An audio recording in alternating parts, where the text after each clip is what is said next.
Hello, I'm Jack Leroy and welcome to Oxford History Today, the second generation. We're at the Northeast Oakland Historical Museum today. I'd like to show you a display which is like a small book of history of the community. It's called Oxford Then and Now. It's a collage of photographs showing just exactly what has transpired over the years in Oxford. And you'll see different things in it that are very interesting. As I stand here and talk to you, I look through and I get an idea for a different topic each time I look. As an example, here's a photograph of what the community looked like, a series of photographs when it had dirt streets with railroads running down the middle of the street. Up until 1920s, the streets were dirt throughout the downtown area. You'll see the buildings, you'll see the rail tracks where the DUR ran. You probably didn't know, or even thought about it for that matter, the things that we take for granted today, water and electricity, in our homes. Oxford was very much ahead of its time compared to a lot of communities. They put water mains here in 1894, and they started an electric plant. Did you know that Oxford generated their own electricity from a plant that was on Glaspie Street, today where the Little League ball diamonds are, south of Broadway Street? That was called the Waterworks. That's where the wells were. A large smokestack, an electric generation plant existed there. And the electric generation was done locally until 1920, when they switched to a Detroit Edison program because the growing community couldn't keep up with the generation of electricity. You'll see pictures in here of this building, the museum, when it was Oxford Bank. When it was built around 1921, they started working on the project. They tore the existing building down, which had been a ticket office for the Detroit United Railway and a prior saloon, and built the bank building here. And it was one of the most modern-looking banking facilities in the state at the time. You'll see pictures of all of the other commercial buildings that we walked around and looked at in prior segments. Some of them, as they existed, that were very interesting. Car dealerships that were downtown. Oxford had every one of the big three represented in dealerships right in the downtown business district at various locations through the years. It had 2 3-story buildings, which were quite big in downtown area. Most of them were 2-story, but the Tunstead Hardware Building and the Masonic Temple Building were both 3-story buildings. Masonic Temple was dropped to a 2-story after a fire in 1957. We had a large modern hotel, the Oakland Hotel, which sat next to this site to the north, where the vacant lot is now. The Oakland House was a modern hotel that drew people from all over the area for its fine steak dinners. And they claim at the time that it rivaled Frankenmuth in its chicken dinners. If you're interested in our local history, we have lots of photographs of some of the churches of the community of the past. As an example, the Methodist Church, which is on East Burdick Street, had a large wooden sanctuary out near the road. And that was there through the 1980s when it was torn down, but it had a tall spire steeple on top that was lost in a tornado in the 1930s. And when the steeple came off the church, it hit the house across the street and took the front porch off. The Baptist Church, which was at the time of its first inception in Oxford, was on East Street, just off of Washington Street, and they had 2 buildings there, and ironically both of them burned down. The first was built in 1906 and it was replaced with a newer brick structure. And that existed until 1963 when it was struck by lightning and burned again, and then they moved to Pontiac Street. Many don't know that the building on the corner of Pontiac Street and West Burdick Street, the apartment building at Brick Apartments, was once the Oxford Christian Church and had a large steeple on it. You'll see photographs of that building as it existed then and as it is today. You'll see photographs of houses that stood by some of these buildings that were moved around the town. We have about 19 documented homes that have been moved throughout the community. A lot of residential pictures. If you want to see homes that are still here today and what they looked like at the time, back in the 20s, sometime shortly after, some of them shortly after the turn of the century. Did you know Oxford had a cornflakes factory?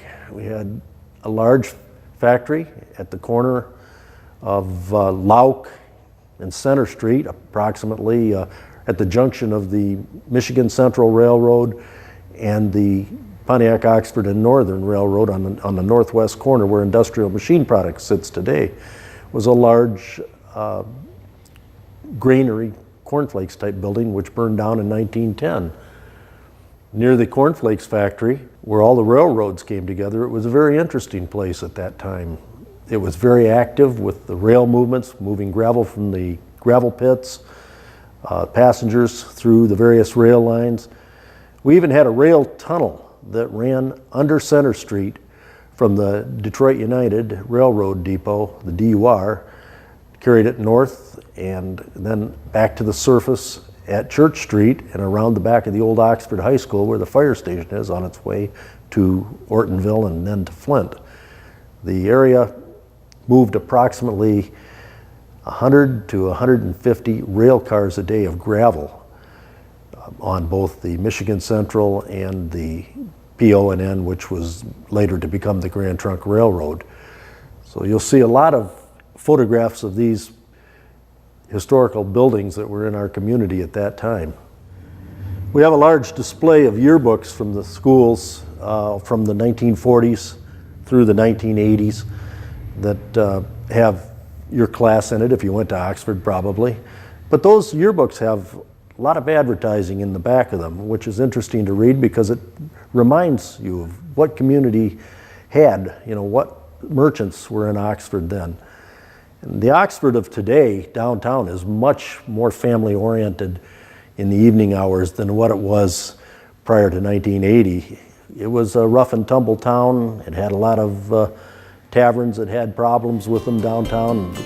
The public didn't spend much time after dark in the business district, so it's been a big improvement in recent years. I think what we'll do is we'll take a look downstairs and see what we have there with some photographs and memorabilia of the community.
K9 Stray Rescue is Oxford's own local dog rescue. Each year they take in hundreds of dogs and bring them into suitable homes. A certified nonprofit organization, K9 Dog Rescue strives to give pound dogs a new leash on life.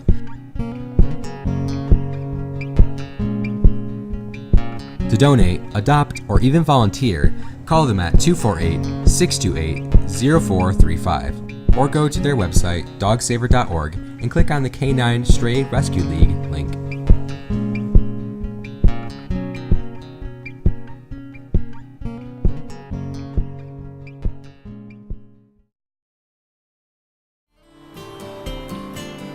We have a very interesting photograph here which shows many changes in an area that we're all familiar with in Oxford.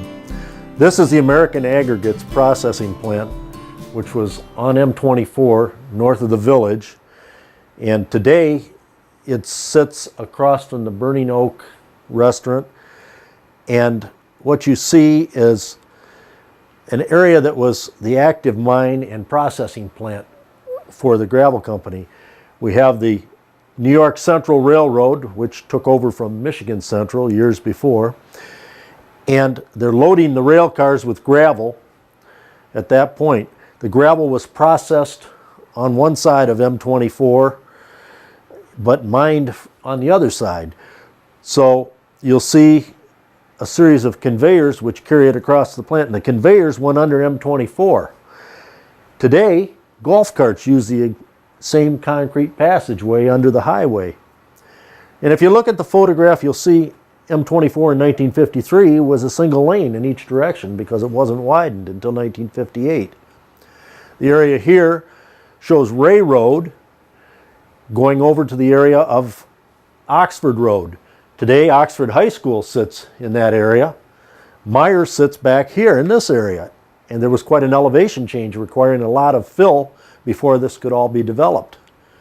We'll go over and look at a larger map. We have here the whole community. This is an area of Oxford from an aerial photograph taken around 1960. And you really stand here, you can see just how much physical change has occurred in the community. The area outlined somewhat in red here is the village of Oxford.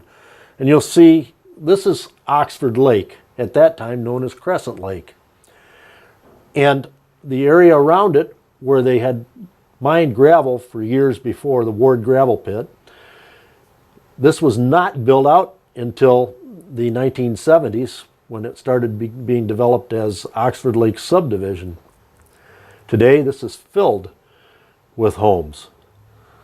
You'll see an area to the east of that with 2 rows of mobile homes, and that was Oxford Mobile Manor. Today Lake Villa Mobile Home Park covers almost this entire area here, over a half square mile, that was farmland at that time. The middle school, Lakeville Elementary, are both on this parcel of property here. This was the Koenig gravel pit, which is no longer in production and will probably be slated for development into something in future years. You'll see American Aggregates operation here that we just talked about. This area here, the lakes are partially there. Some of them were filled in.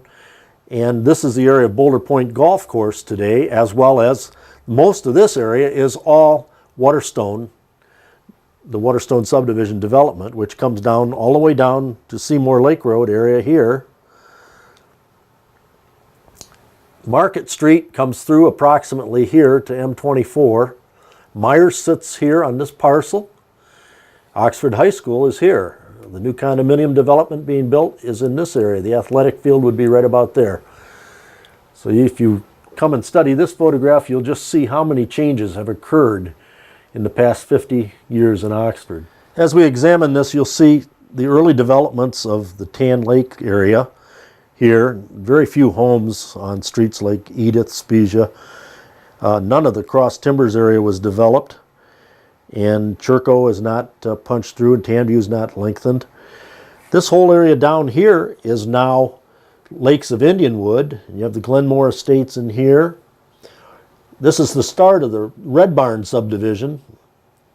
At the time, it wasn't developed, and Parkhurst Mobile Homes just existed in the front portion. Some interesting things that you pick up in examining this large photograph are the rail lines, which in 1960 were very active still. You see sidings just before you get to Glaspie Street on the old Grand Trunk, which is the Polly N Trail, PO&N Railroad, is a siding that they could back in and back up and load gravel and American Aggregates onto the Grand Trunk rails. On the sidings immediately adjacent to the New York Central line, they also had a loading area where they could load gravel. And they could take it down and store it in the rail yards, put the cars into the sidings that were between Broadway Street and Drainer Road. they had several side tracks and a weigh station, so they could take the gravel cars down there and stockpile them till they were ready to move them out. You'll see there's also an old spur that comes down, and today is a path from Lakeville Road south into Scripter Park, but it extended all the way up and connected to the Grand Trunk Railroad, which allowed the trains to be shuttled into the old Ward gravel pit when they were mining way prior to this photograph, back into the 30s in Oxford. They mined the area known as Crescent Lake, which is a man-made lake. All of these lakes that you see, which are lighter colored in this photograph, are man-made. Meaning they were dredged out for mining of gravel. The darker colored lakes are the ones that are natural. Stony is a natural lake with over 100 feet of depth, but everything that's lighter or muddy colored was man-made. The photograph I find interesting along M24 is how the development has occurred. In this photograph, there's nothing at the corner of Drainer Road and M24. That's prior to the old Food Town Market, which was built and torn down to make way for the development that is there now. Prior to the Big Boy Restaurant, which is closed now, the area had mostly residential along M24. You can see in the photograph, if you examine it closely, you can see the alleyways and how they were at one time the DUR right-of-way through the town, which came up all the way around the north end of the former high school. In 1960, it was a junior high school. Around the back of that, this would be the rail siding, or the rail line rather, for the DUR, which ran from across from Oxford to Ortonville and then eventually to Flint.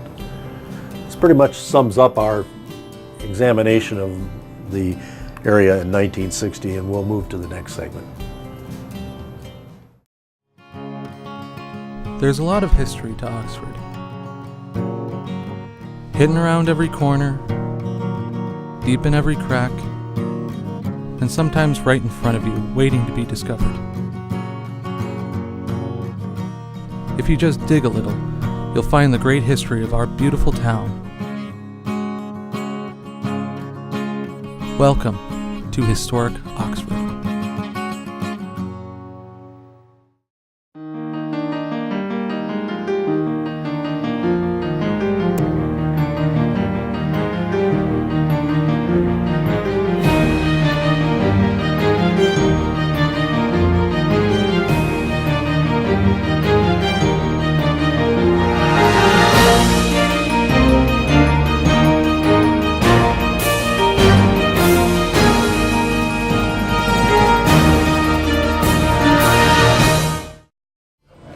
This afternoon we're at the Northeast Oakland Museum, and it's Lone Ranger Day. We're having a lot of people coming in to see our exhibits and learn a little bit more about the Lone Ranger and the history of Oxford.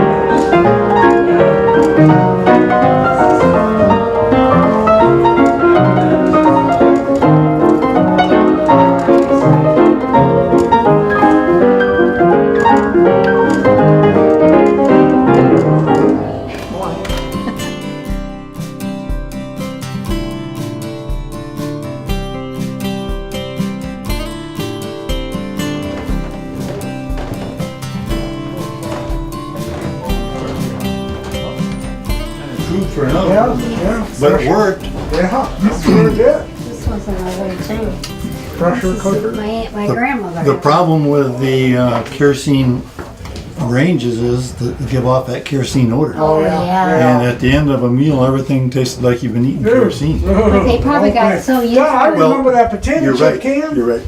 Of course, we. New Remember era? we used to get our chips in a Yeah. can? Yeah. My dad's best buddy, we used to go over, he drove for New Era. And we used to get potato chips in a can like that. At one time, New Era, they had a route, like a milkman route. They had a route they would go and deliver. I don't doubt it. Our neighbors ate so many potato chips that they delivered at least one can a week to their house. Wow. Yeah. Yeah, I remember.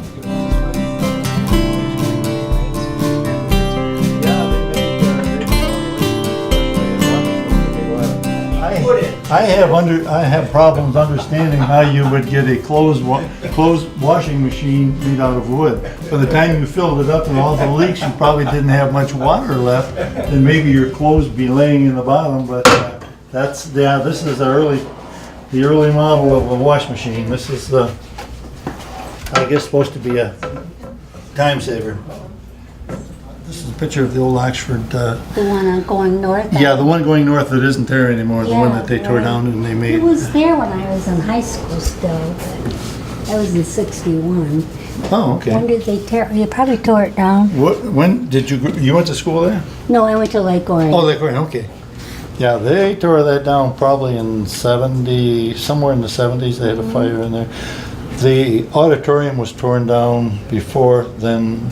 I think it burned and the school burned, so I don't know what the I dates are. hope they on- kept, maybe they did, the Well, deaths, one or two deaths. I don't think they kept much of anything from it, Oh. but this is from another school. But this is, I wish we had another segment of this desk Yeah. to sit in front of it so the students could get a bet That better was from idea. Inkwell.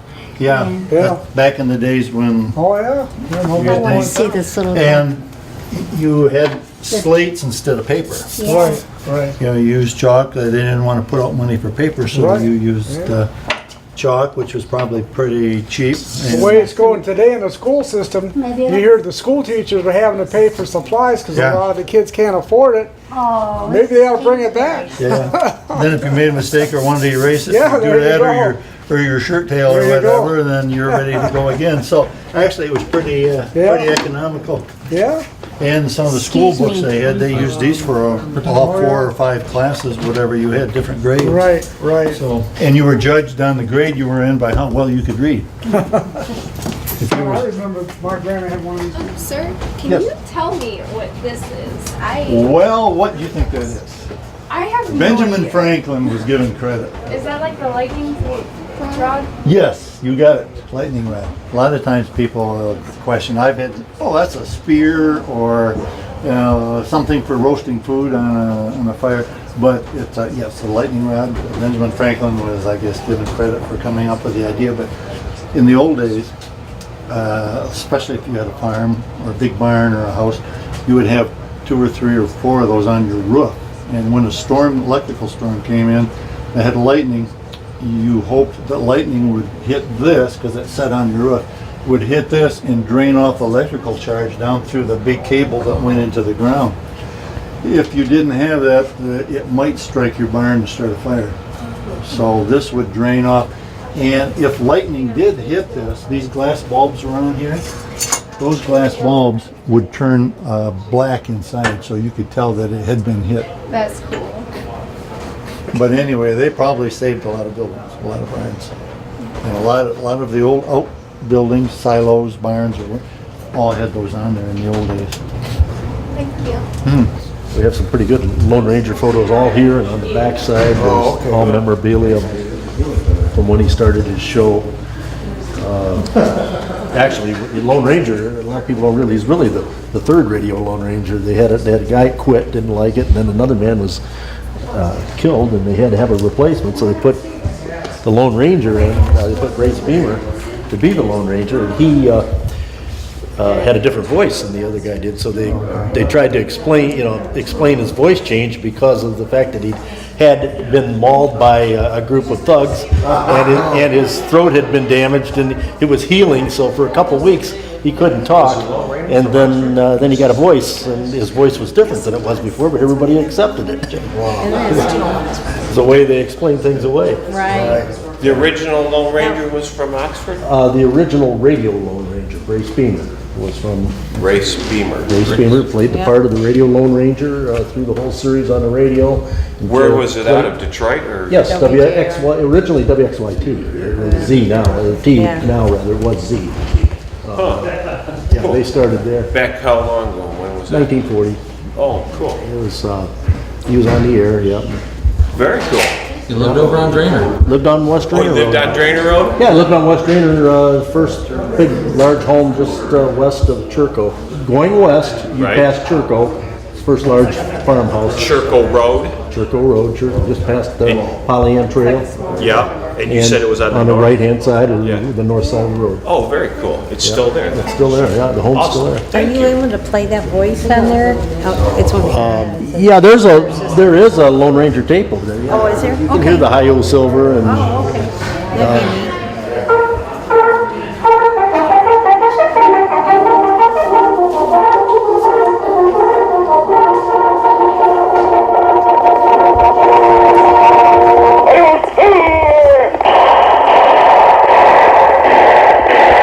A fiery horse with the speed of light, a cloud of dust, and a haughty Hi-Yo Silver, the Lone Ranger.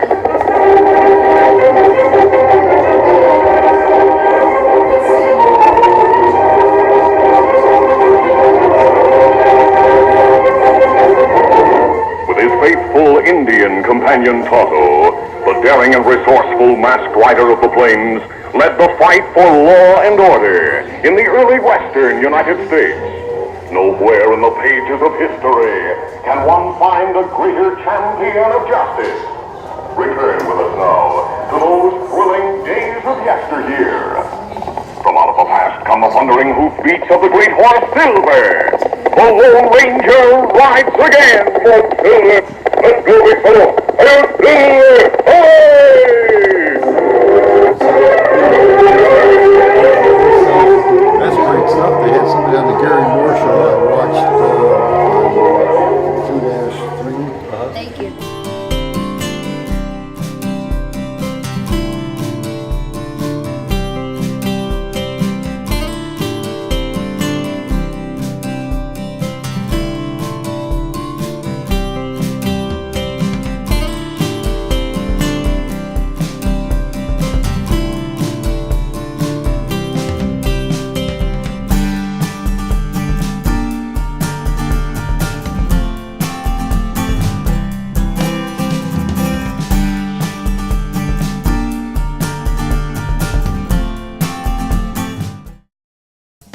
Do you love local sports? Whether it's Oxford High School or Parks and Rec, you can buy copies of each game. To purchase your copy, call us at 248-628-9658 or give us an email at manager@occtv.org or talk to us at the next game. Hopefully we'll see you there. Welcome to American Legion in Oxford for the best fish on Fridays. That's right, from noon to 8:30. You can get the best walleye in Michigan. You can get walleye, baked cod, chicken strips, baked potatoes, and more. On the hall side of the Legion, oh, hello there, friends. You can have 12 friends on a table, any one of the best military museums in Michigan. And the dining side, oh, hello again. More comfortable with many 4-seat tables and a couple of 5-seaters. Now on Friday we usually have about 400 to 500 best friends for our fish. Carry out? You bet. We have 50 to 60 carryouts at the post. We have some young friends with the birthdays and some of our best seniors at the post. Oh yeah, waitresses, they go like a track waitress to get your food. If you have never enjoyed our secret's famous walleye at the Legion, come on in every Friday from noon to 8:30 at the American Legion Post 108 on 130 East Rainer Road, Oxford.